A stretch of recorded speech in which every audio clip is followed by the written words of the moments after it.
So I want to welcome you today. Thank you for joining us, and I hope that you are finding this webinar interesting and informative.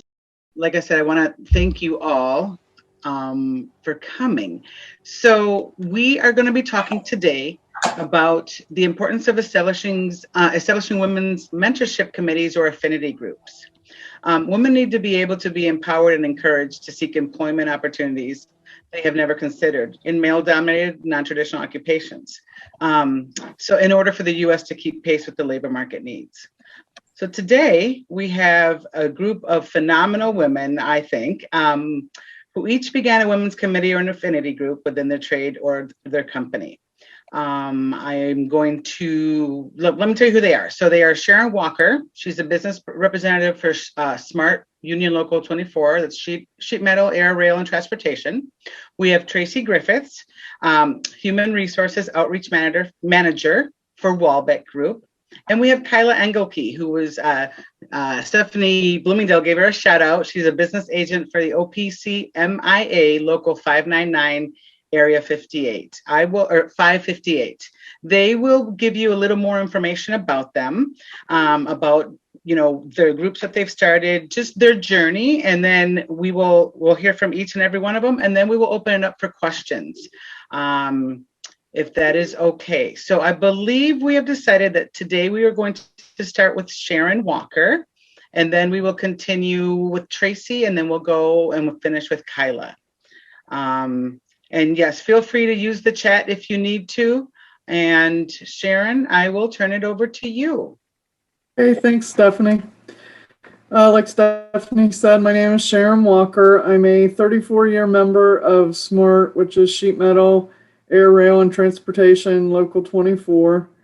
We cover Southern Ohio, the Cincinnati, Dayton, and Columbus, and South Point areas.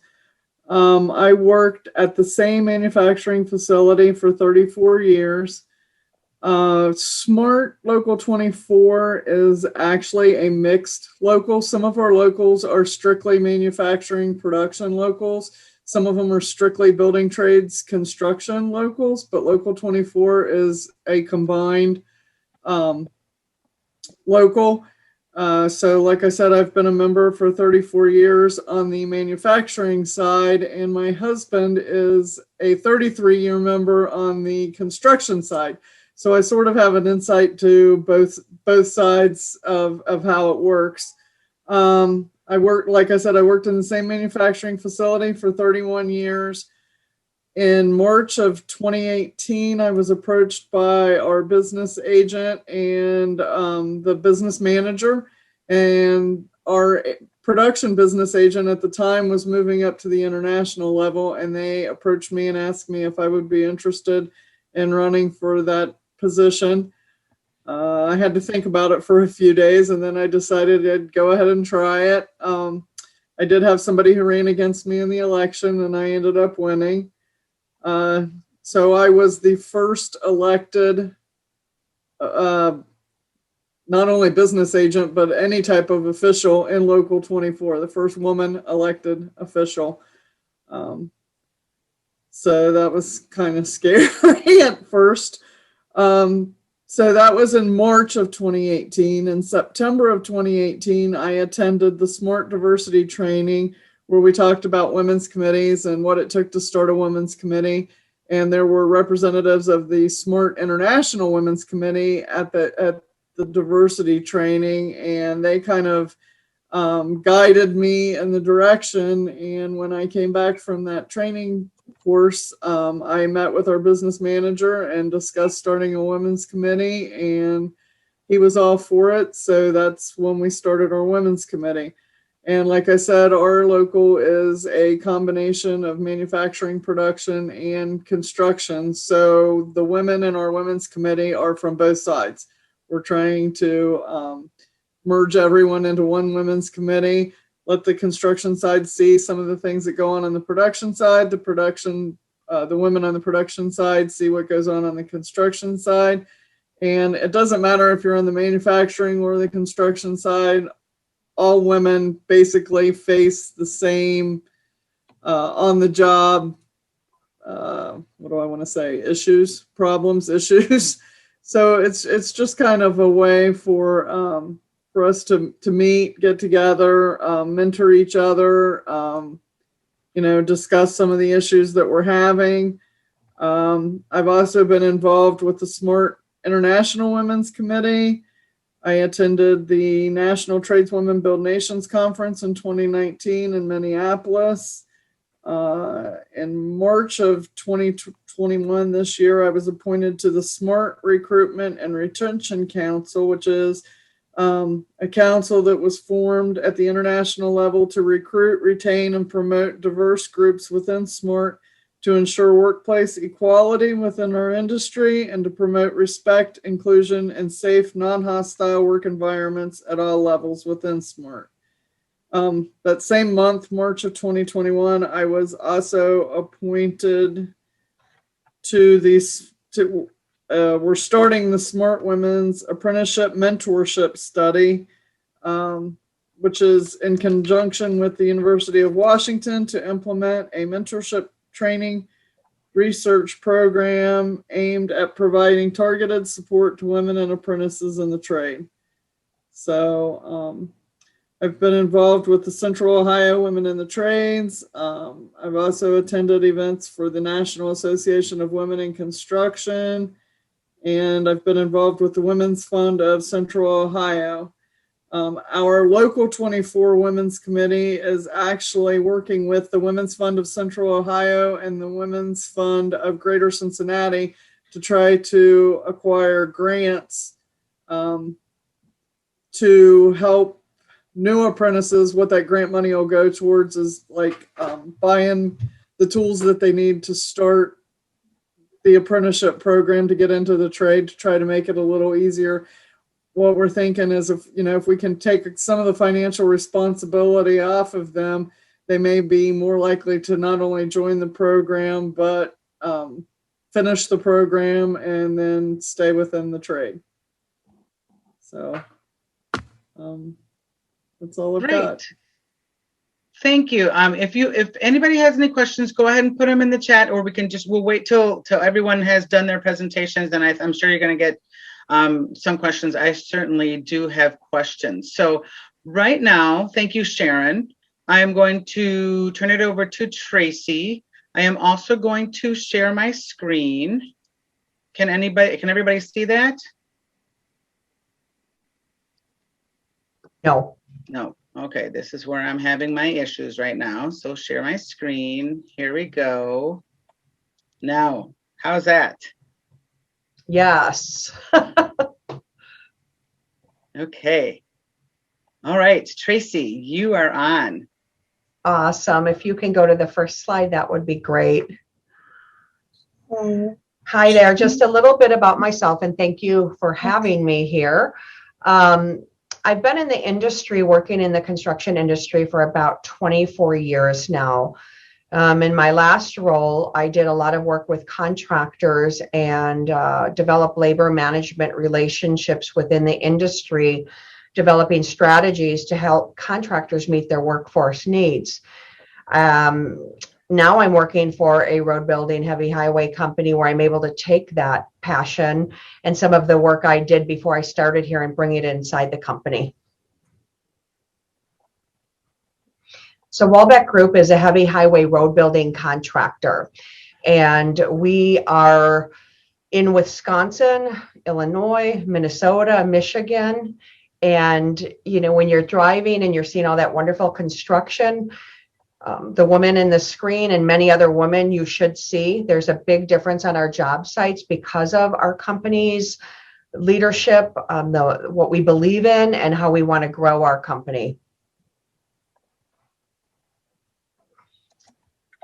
So we can't really talk about things unless we're really talking about diversity and inclusion, which is such an important thing for our company. We have a mission within our company, and we have groups where we are really focusing on bringing, having a welcoming environment. We have a Woman of Walbeck group that started about a year ago. And in that Woman of Walbeck group, it was for internal females at our company to give them a go-to person, someone to talk to, someone to vent to. And when I say vent to, I think sometimes when we talk about women in the industry, we hear about the bad things. But what we want to do with the women in our industry and within our company is help support them into leadership roles. How are we growing women within our company? So our Women of Walbeck group is a fantastic way that we do that. We also started an affinity group. It is really kind of a cool thing. It is United Voices Walbeck group, and it is a diversity group to promote people of color throughout our company, where there is a committee that meets and talks about different strategies, our culture. What do we need to change? What do we need to make better? And what can we do? More importantly, what are we doing to retain those workers that are coming in and growing that within our company?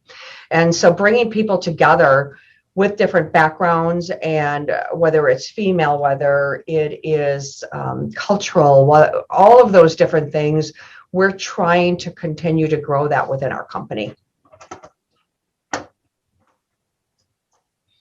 So a little bit about the Women of Walbeck. I sit on that committee, and we have, I think, about, I want to say 35 women on it. And it has been a wonderful experience the past year. The women who are involved in this Women of Walbeck group are professional throughout our company. I think that sometimes we focus on people in the field and say the women in the field have the most barriers, right? Well, do they? I mean, I think for apprentices overall, there's challenge, and there's going to be things that women deal with in the field, but we're a part of a union. And so when you're part of a union, I think Stephanie mentioned it earlier, people are making union wages. And so women are making the same wage as the person next to them on the job. Within a company, in the professional environment, I don't know, what are different women making, right? So what we want to do is bring women together so that they can become stronger by working together, offer leadership training, hear what they feel they need for professional development, and really promote a go-to group to ask questions, to how do I handle this, or hey, let's develop this. I mean, you bring in great minds in a group, and we have been having such fun. And I've gotten so many opportunities to do different training that I wouldn't have probably done if I wasn't part of this group. There's coaching sessions, team building. And I'll tell you, I met women within our company that I wouldn't have met without this group. So I think this is important for the growth of the women within our company. We also, as part of the Women of Walbeck group, we started a mentoring program for our overall company. And we're a family of companies. There's 5 companies within Walbeck group. And so there are women spread out throughout our company that probably have great relationships with their supervisors and the team they work with. But sometimes it's really nice to see a friendly face, someone who looks like you, someone you can go to and trust and talk to, and really maybe get some advice with different eyes, different perspective. So we started this program this past year. I am one of the mentors for somebody within our company. And so I will tell you I think we've had 4 meetings now for myself and my mentee. We are meeting monthly. And really for each of us, it's a unique experience. And so some may just want someone to go to and to get some guidance, or to vent, or to ask questions. I think for the relationship that I'm developing within my mentee mentor relationship is going to be how to help that person grow and get training and go on and to be in a higher level leadership role. So that is really fun for me. I come from a place where I didn't have a lot of mentoring. I worked in the industry, and I felt like I had to claw my way up where I was before, and had to prove myself over and over again. And I was one of the few women in our company working within the construction industry on the level I was, working with labor management, and there weren't a lot of us. And so now within the company where I am now, I sit and I feel supported. I feel that even though I don't have a mentor, that many of the women who I work with from the Women of Walbeck group, if I need support, if I have a question, if I'm not sure how to handle something, I don't have to go just to my team, just to my immediate HR group. I can reach out to one of them and feel like we have each other's back all of the time. And I think that is really important. I really believe that as a woman in the industry, it's important that we put our hand out to the person who is next to us and behind us, and not sure where they're going, and make sure we hold on to it until they can feel strong enough to put their hand out to the person that is next to them or behind them.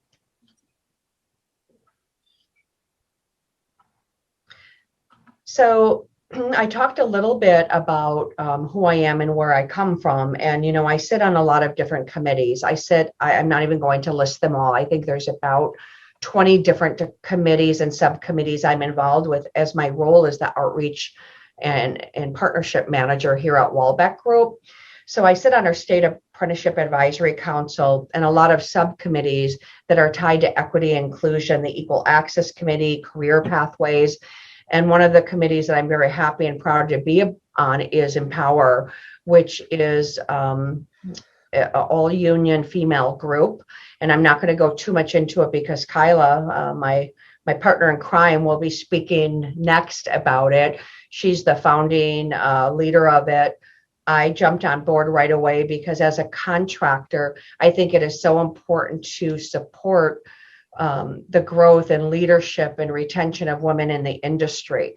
So what's been important for me as part of Empower, when we do outreach events and when we're trying to promote women into the trades, as a contractor, I go to see how I can hire these women.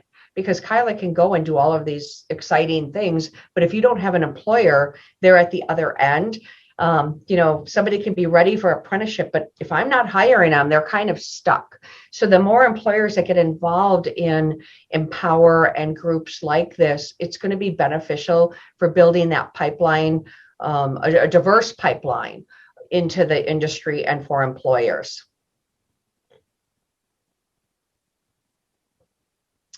So one of the things that people were asking about and talking about is how are we growing women in the industry and what are we doing to get women in?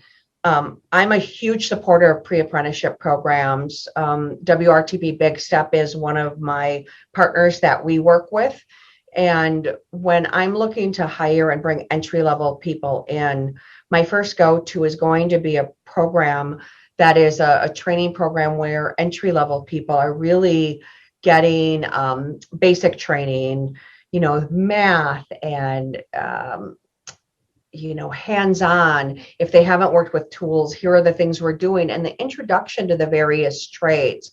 So, you know, we're signatory to for trades, for unions, and I think it's important that these groups, these pre-apprenticeship programs, are tying people to the apprenticeship program so that when I'm looking to hire and I'm involved in these classes, I'm putting my eyes on the people in the class and I can already begin mentoring and connecting with the people within the class. It is just such a great connection.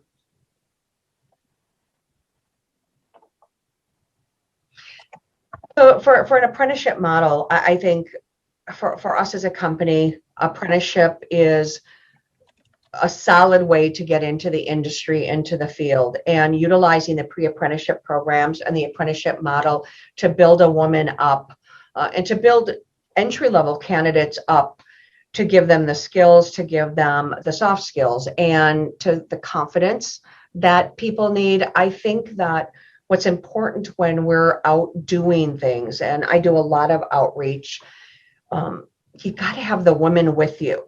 When people are looking to get in the trades, I have done probably thousands of outreach events and some with Kyla. And I will tell you, if you have a man at a table, or if you have and not that men aren't wonderful and valued, and the you know, help in the industry, right? They're the heart of it. If you're looking to recruit a woman, you need a woman at that table to say, hey, look at me. This is what I did. This is what you can do. And also for that woman who's thinking of getting into the industry to ask questions that maybe they wouldn't feel comfortable asking a man. And for this woman, doing the outreach event to help grow that person getting into the industry so they feel confident enough to have that conversation with the men and women in the industry, because it is not an all female industry. It's going to be important that the women getting in are built up, that they're strong, that there's unity amongst them so that they are successful and can be retained. We can talk about recruiting people in and bringing females in the industry all we want. It is programs like the pre-apprenticeship program, the Women of Walbeck, the mentoring programs, the face-to-face, the one-on-ones that the women getting into the industry that they get that will help retain them, where they feel valued, they have a go-to, they know who to ask a question to and feel confident asking it and putting their hand out to the person next to them or behind them. I'm going to wrap it up here and we can save the questions. Feel free to put them in chat. I'm going to pass it back to Stephanie so she can pass it over. Thank you, Tracy. That was awesome. And without further ado, I am pleased to introduce Kyla Engelke.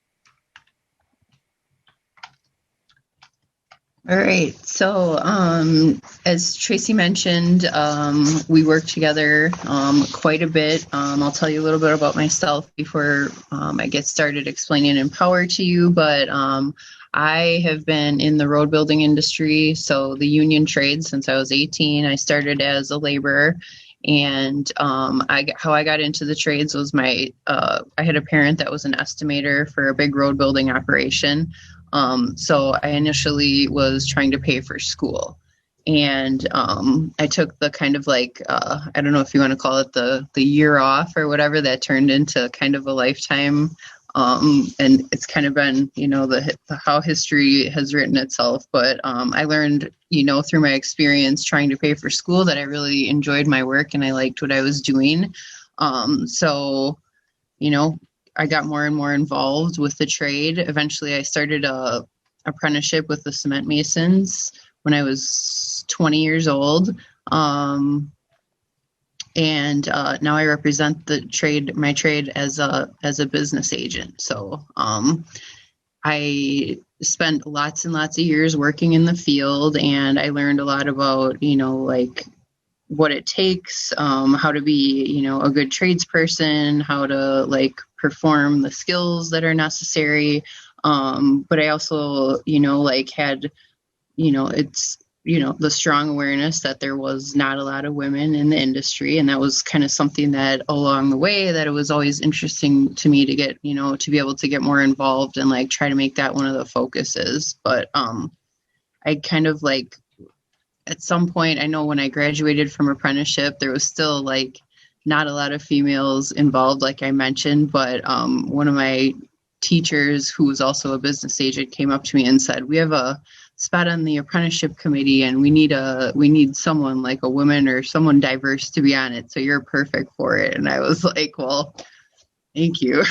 But I took on the position and learned a little bit more and more about how things kind of like worked as far as with the union or in the building trades, as far as, managing the trust funds and how the apprenticeship worked and more about how the union worked. So our apprenticeship committee then decided to hire a training coordinator, and I applied for that job and I got it. So for 7 years, I was our union's training coordinator, which obviously I was the first female, staff member of any type. A few years after that, I decided to run for a business agent spot, and I was elected to business agent in 2018. Pretty, crazy kind of election or whatever. Definitely had competition. It was definitely a fight, but it turned out well. But it's and I'm also the recording secretary, which is another elected, position. So, but from there, I was able to also too kind of like broaden, and I represent the NAB2 Tradeswomen Committee. So there's one female from each trade that gets together at the international level, and we plan the tradeswomen conferences. We have a lot of other initiatives that we like work on and work towards that are, obviously all based on like helping, advocating for, promoting leadership for women in the industry, but all kind of like under the blanket of the North American Building Trades, which is pretty cool. And then I also became the chairperson for our, at our last convention for our international, we developed a women's committee that was a resolution, and I'm the chairperson for that. So lots of like cool kind of like irons in the fire, I guess, if you want to say, or cool ways to be involved at like a more, I guess if you want to say influential level, but like it's pretty interesting and cool to see that like nowadays it's a big focus, and everybody's kind of on the same page as far as wanting to get more women's feet in the door and in the field and in leadership, and recognizing how important it is. And then through my involvement in the building trades here locally, Milwaukee is my area of representation, but I'm able to, work with most of the people around the state in our building trades. But we did start, and we're coming up on today is our 2-year anniversary, actually, Tracy. I forgot about that. So, because March of 2019 was our first meeting. So this is our 2 years of a group that we call Empower. And Tracy, I'll bring you wine later, Kyla. I'll bring you. Yeah, virtual. It'll be virtual happy hour. Right. But Empower is feel like it's a pretty unique kind of like group of women, but we represent any parts of the building trade. So whether it's but definitely all women. I mean, whether it's apprentices to journey workers to field foremen, field superintendents, supervisors. We have a couple engineers. We have a labor law attorney. We have HR representatives. We have a whole different, a whole kind of like wide variety of everybody involved and everybody that has interest in, helping women become leaders and helping women be successful in these careers. So, our overall mission, enforce positive change for women in the industry, in the construction industry, to be visible and normalize the role of women in construction. So one of the things that we all kind of like collaborate about and we all discuss is that a common goal that we have is to make it so that it's not a spectacle to see women on jobs anymore. No matter what position you're looking at, or no matter kind of like what your perspective is. So as far as being visible, normalizing the role in the construction industry, that's what we, that's one of our definitely full, that's what we strive for. Support and retain women that are already in the industry. We've made it a point from the beginning to not be kind of like a clearinghouse for if it's whining, if it's complaining, because that's kind of like the opposite of, like hopefully our vibe, but we definitely want to be able to like provide support or provide like advice, basically be mentors, for lack of a better way to put it, but be there for people to help them like overcome if it's, any type of barriers that they might face. And kind of like in a, as a side note with regard to the NAB2, I think Stephanie did mention the Lean In program. I mean, that's another kind of like program that's real similar to like our ideals as far as like sustaining and retaining, but this is a push at the national level. And I just feel like our group Empower is definitely trying to kind of like fulfill our kind of like role in our little niche of the country or whatever. And then recruiting more women into the union construction careers, and then also at all levels. So, obviously outreach and organizing to the apprentices and the young people is one thing, but we also are focused on helping people become leaders, understand how to, if you want to run for a business agent spot, if you want to, go for that, like foreman position, like what are some of the things that we can do as a group that can kind of like help you get to that point. you know, if it's prepare you mentally, if it's, you know, help you create a good resume, if it's to make the right connections, it's also a network. And that's one of the things that's like powerful, just being in the union in general. So these, you know, these things aren't necessarily just specific to like what women need to do. This is what all people need to do to be successful too. We just have a group that's made up of women, but our goals and objectives obviously include, you know, trying to find more people, trying to, you know, our numbers are small, so to double them hopefully in the years to come isn't too big of a task, but we definitely want to be examples of successful tradespeople that hopefully can kind of, if it's inspire, if it's to welcome, if it's to, you know, show that you can do it, show that this is a viable option, show that, you know, for whatever reason, we enjoy what we do and we are here to help and we're here to be a teammate to you and not to be, I guess one of the barriers as a tradeswoman myself, and Sharon, you might be able to like echo, or I don't know, the fact that there aren't and there haven't been tons of women, it almost, you know, like that spectacle factor.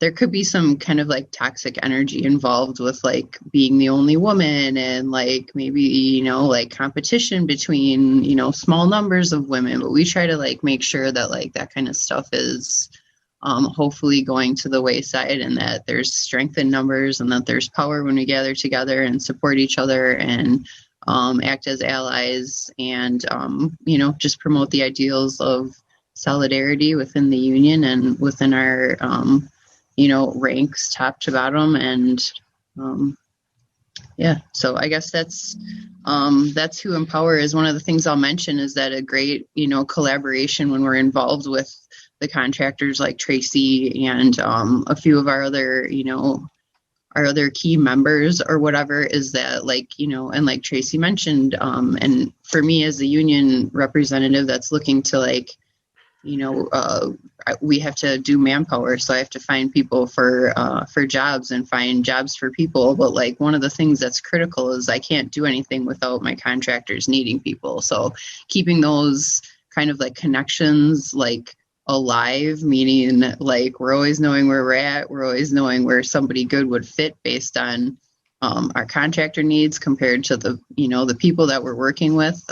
So the whole relationship is super collaborative, and that's really necessary in order to be successful. But one of the really cool things about I've been doing a lot of career fairs since I was the training director. This is about a decade that I've been I guess if you want to say like in the office or on this side of things, and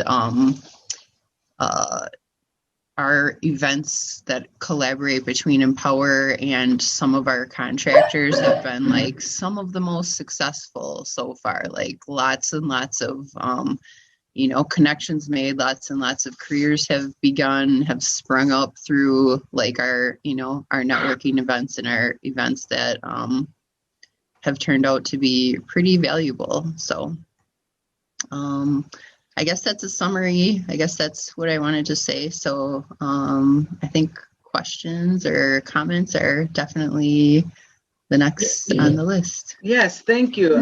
So there's a couple of questions. I think one is for all three of you, and I think this one is based off of where you're talking about with leaders. It says, if you don't have any women leaders to use in mentoring program, do you have any suggestions on, or any of you could actually answer this, how men can help foster a mentoring environment for women? I guess my I don't know. I guess my my best advice about that is that, you know, when we do focus, you know, in our, you know, union settings on like upgrading and, you know, paying attention to that kind of stuff. One of the things that's really important is that leadership at a company or in an organization has the top down kind of like mentality that this is what they're going to focus on and this is what they're going to do. Sometimes it's a matter when you're making changes or when you're, you know, initiating a movement, I guess, if that's what this is, kind of, is that, you know, sometimes they're not even like realizing that it's necessary. So, I mean, just having an open mind to like being able to have conversations and, look at a different face, understanding that, we're all in the union here. So our, collective goal is to keep our pensions strong and to keep our market share, so that it benefits us all, and understanding that it benefits, us all equally, in this big team that we have going, that people are welcomed and people are trained and people are challenged and people are appreciated and respected. But I feel like that's an important thing to realize, is that, it might take some kind of urging from the company or urging from management in order to make sure that people are aware of what's happening.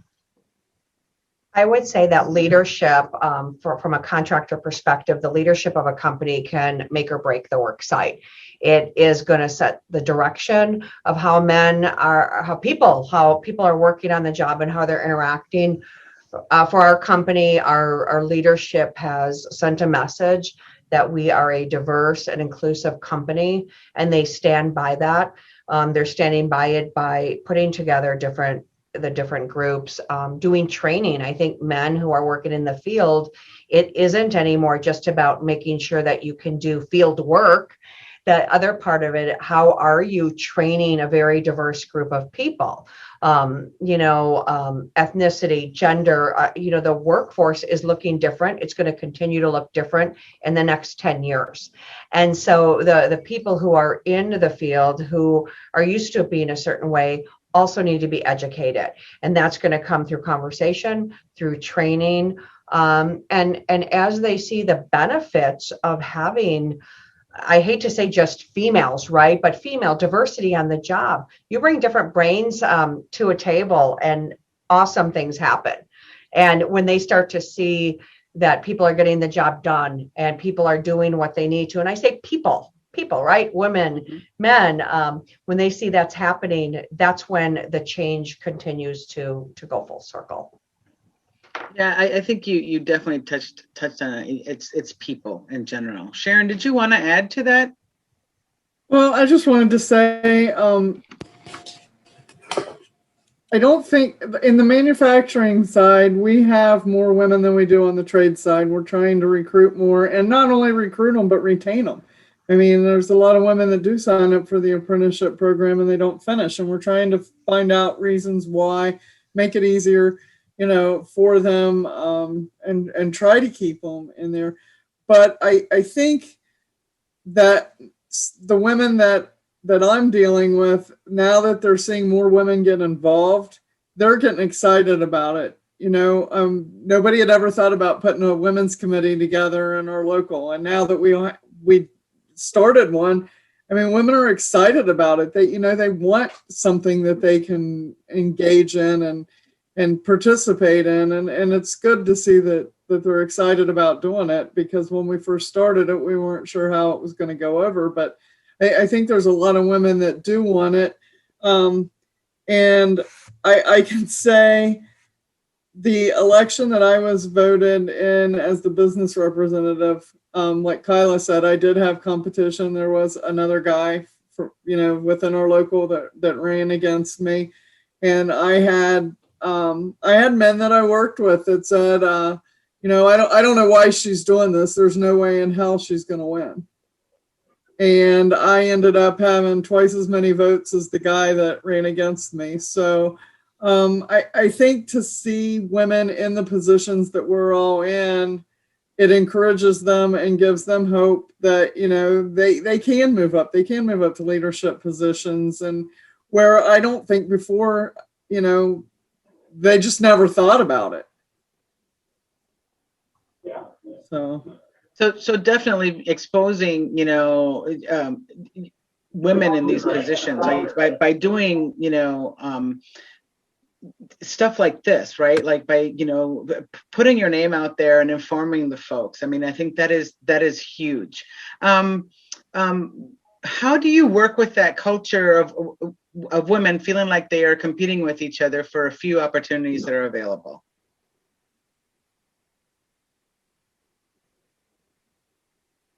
It's open to anybody.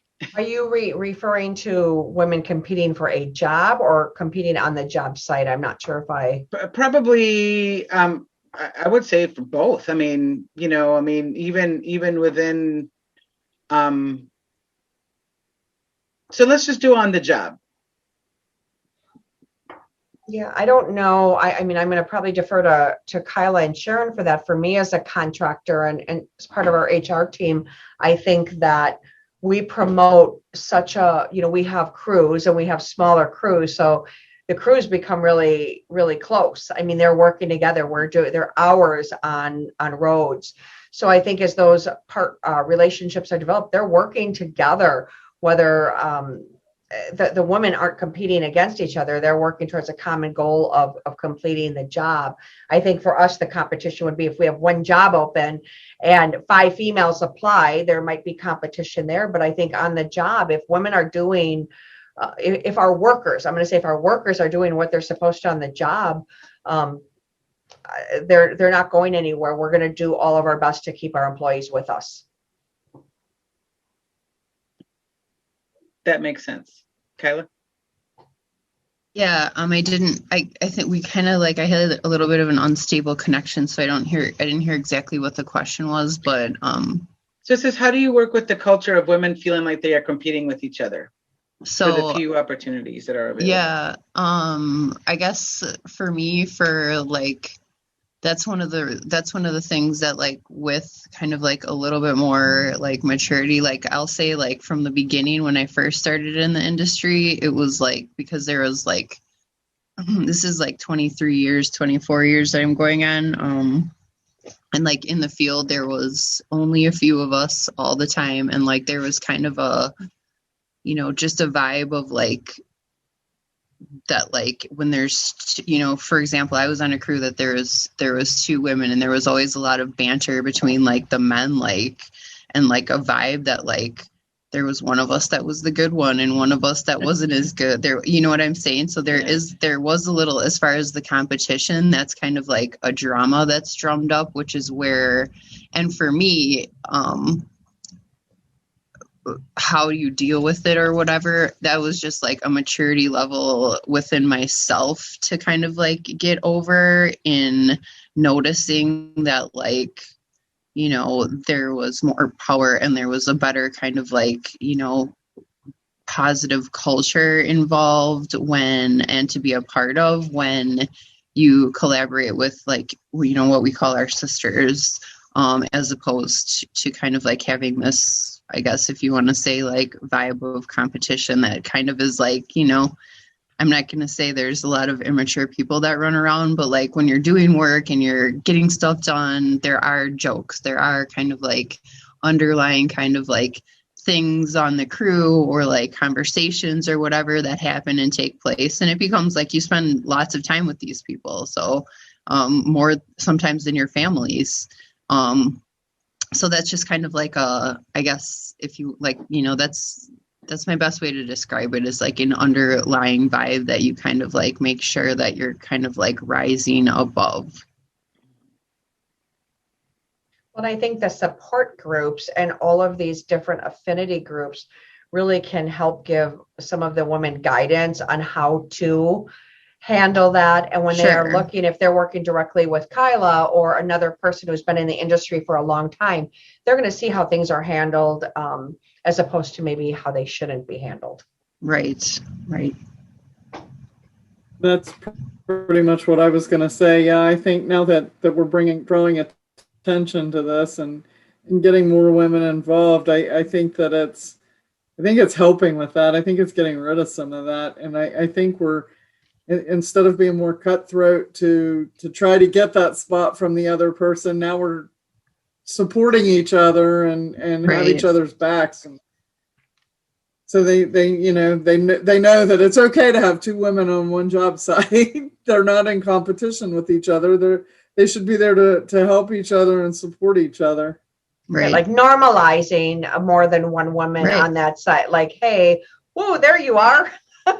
Right. And that's where we go back to trying to not make it a spectacle, because then some of that kind of stuff hopefully irons itself out or goes away. But women's groups, places where, some of us that are, I guess we're going to say veterans or whatever, are reaching the hand back or opening up lines of communication to make sure that like people know that there are, more allies than there are, I guess if you want to say competition or whatever. Are you finding that so Sharon had mentioned the retention, especially in the building the building trades portion of her committee. Are you finding that your groups that you're starting is actually and I know they're fairly new. So are you finding that you think that this is going to help towards the retention and maybe even possibly of recruiting more women? Obviously, that the idea is to recruit more women, but you're hoping that then the retention is going to be there and it's going to be sustainable for the women that go into these the trades or the manufacturing sector. Are you finding that these organizations are helping? Not organizations. These committees are going to be helping with this? I mean, that's the whole goal. Am I right? Yeah. Yeah, in my opinion. I think go ahead. Go ahead, Sharon. Sorry. No, I was just going to say with the grants that we're applying for to try to help new apprentices with their tools, kind of our thinking there was, if we can help that, because that's sponsored by our women's committee. If we can say, here, the women's committee is doing this for you, to help you to get started and hopefully stay within the trade. We're hoping that, they'll think, oh, well, the women's committee did this for me, so I'm going to get involved with the women's committee and I'm going to try to help them, so that they will stay involved and help future apprentices and be a mentor to the new ones coming in. Yeah, and I would add and echo, we haven't had the ability because of COVID to be as active and as kind of like face-to-face, or if you want to say hands-on, as like we would have liked to be. But moving into the future, we definitely, as our group or our committee, have plans and have, the intention to like provide direct mentoring, whether it's cross trades, cross like levels or whatever. But that is one of our goals, is to help with retention, to prevent people from, thinking that there's nothing they can do, to, have to move careers or quit an apprenticeship or leave a job, that we have, ways to kind of handle stuff or work through issues together as a group. Just to add on, when Sharon was mentioning, I think she had said going for a grant to help pay for tools and to offset costs. One of the things that I do regularly as a contractor is work with WRTP Big Step, because part of what they do for me is they're screening candidates.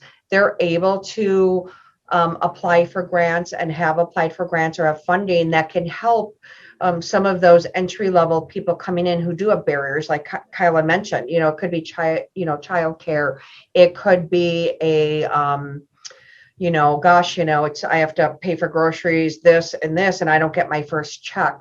I will tell you that there are women that we were able to retain when I reached out to WRTP Big Step to say, hey, we have somebody that is really struggling. Can I connect them to you? They went through your program, and I can step back as an employer and let that work itself out. And those are some of the resources that are important. I mean, men are running into some of those same issues. They're becoming single fathers and having custody just as much as women, but it has traditionally been the woman who's taking that heat, or having to figure out what to pay, or oops, I ran into a driver license issue. All of those things that's so important to where the pre-apprenticeship programs come in, where people can build up those skills and get things together. And as Kyla mentioned, then if you're working with somebody and having sort of a mentor and somebody talking to you, so you know what is expected in the industry. It's great to read a book or to watch something on TV, but until you're actually there, it's nothing like it. It just isn't. So the more you are prepared, the more people that you can talk to and get information from and have those real life conversations, the more prepared and retainable people will be. Thank you very, very much. There's actually a comment, and it says, the TANF programs also have supportive services that can pay for certain things related to work, like work clothes, tools, boots, etc., and also provide transportation funds. So yeah, that is something that we also work with closely as WRTP Big Step. So thank you, Carmen. Yes, food share and employment, absolutely. So there are a lot of those programs out there, and that's something maybe, Sharon, that you might want to also, look into, and we can also definitely try to communicate with you and see if we can find like workforce, intermediary who could in your area, and who knows, maybe we could be, something that we could discuss. But I want to definitely thank each and every one of you ladies on this panel. You have provided a lot of information, and we hope to keep this conversation continuing, because we know it's an important conversation, and not only just to inform people, but also for women, who are considering to get into these careers, to know that there's committees out there, from the trades, from the employer side, the contractor side. And I think, that just, it only reinforces, our job that we're trying to do here. So I really, really appreciate you taking the time to participate in this. I want to let you know that this is being recorded. So if you want to see the other breakout session, you will be able to, once this is over. We'll be sending you out the link to this. But yes, thank you very much. I welcome you to, I think we should be able to leave this, and then we should be able to, or we'll be brought back into the live portion of it. And if you want to, we will have a networking session at, for half an hour. If anybody is interested in talking to other people, from other areas. So again, thank you very much. And just as I was saying, there is the link to go into the networking room. It's going to begin in about 10 minutes. If anybody needs to, just jump off for a bit, but I appreciate it, and I hope to be in contact. Stephanie, if I could just say, if there's anybody that is on the call and is looking to get in the trades, I know it's a very mixed group of people who are attending, feel free to give out my contact information. Thank you. I'm always looking for people to hire, but also not just to hire, but even if it's not with me, if I can help a woman get into the industry, I'm all about it. So feel free to share my information. And if anybody has questions, I'd be more than happy to talk to them. Sure. Can you real quick just touch base on the trades that you primarily hire? Yep. Folks? The unions that we're signatory to are cement masons, laborers, operating engineers, and carpenters. Those are the union trades, and we have opportunities throughout our company. We also have opportunities in manufacturing. We have plants, quarries. Look at wellbeckgroup.com/careers. Lots of things going on here. So I'd love to hear from you. Wonderful. And before I actually just have everybody leave, unless they kick us out, but if anybody, Kyla, if you want to give just some last minute advice, and then Sharon. Sure. Like Tracy mentioned, I don't have a problem if people are looking to get into careers or find out where you fit, but you can also find Empower and resources to connect on. We're at MilwaukeeBuildingTrades.org, and there's a drop down for Empower, but I'm going to just chat the Milwaukee Building Trades website. So if you wanted to look further, it's like milwbuildingtrades.org. And like I said, there's a drop down for Empower. So, and that's important to realize and understand, is that all of us in the group, like, we're not, trade specific, although we are usually pretty team minded about our own trades and our own companies and that kind of stuff. But we consider it successful to make sure that people find a spot somewhere and are happy doing what they want to be doing. So. Thank you. Sharon? And I just wanted to say, like Kyla said earlier, our women's committee, we had just really started picking up speed when COVID hit, and it was like a punch in the gut. And so hopefully when this, people start getting vaccinated, and hopefully this gets back to whatever normal is going to be from now on, right. We can pick up where we left off and pick up speed again. It was fun, and we were we were getting people interested and having people show up for our events, and planning career fairs and job fairs. And like somebody had said earlier, it's a big deal. I think it was you, Stephanie. It makes a difference to have a woman standing at the table at the career fairs, because they're going to be less intimidated to come up and talk to you and ask you questions. And that's kind of where we were right when COVID hit. So we're hoping to pick up there again as soon as we can. So Yep. Tracy mentioned that, and you're absolutely correct. Representation is huge, and that's one of the things too that I, so in our office with WRTP, we try to definitely be intentional when it comes to recruiting, and when it comes to just informing folks. Tracy really touched on this too when they've done their recruiting, is that you try to bring, if you're looking for women, then you want to definitely have a woman represented there. So I think again, it is huge, to be able to see somebody like you, right, represented in possibly in what could be a career for you. So I think that that is key in all of this, really. So I thank you all. And again, I invite you to join the networking room. It won't open till about maybe 12:32, if I'm not mistaken. And if not, I appreciate you coming and hanging out with us and having this conversation. And unless there is any last minute questions, I don't see any, but I see Kyla's chat information for Milwaukee Building Trades. I see Tracy's information. I don't know, Sharon, if you wanted to provide your information about your committee, or just even your information, that would be fantastic. Again, we will be able to, you'll be able to get this in a recording after this is all done and over. So again, thank you very much. I appreciate it. And if you plan on being in the networking group or room, I will possibly see you there. Thanks, Stephanie. Thank you, Kyla and Tracy. And thanks everyone for joining in.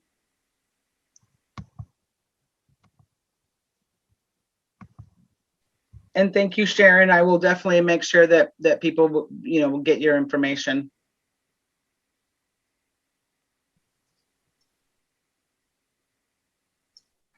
Hey, Stephanie, I don't know if you can hear me. It looks like there's a few left in here, but everyone else has probably dropped out for the most part. So I'm going to go ahead and get the other room going. The networking room just started. There's a couple last people dropping out of this one. And then that's about it. So is there any special messaging or anything you need in the networking room? No, just that, feel free to network with everybody. I was going to jump in real quick just to see, and then we'll go from there. Awesome. See you over there. Thank you. Thank you, Sharon. I so much appreciate you taking the time out. And now that you also have Kyla's information, feel free to reach out, and definitely Tracy too. I think she, she can give you some kind of pointers too, as far as, because she had involvement with Empower and then bringing it back into her,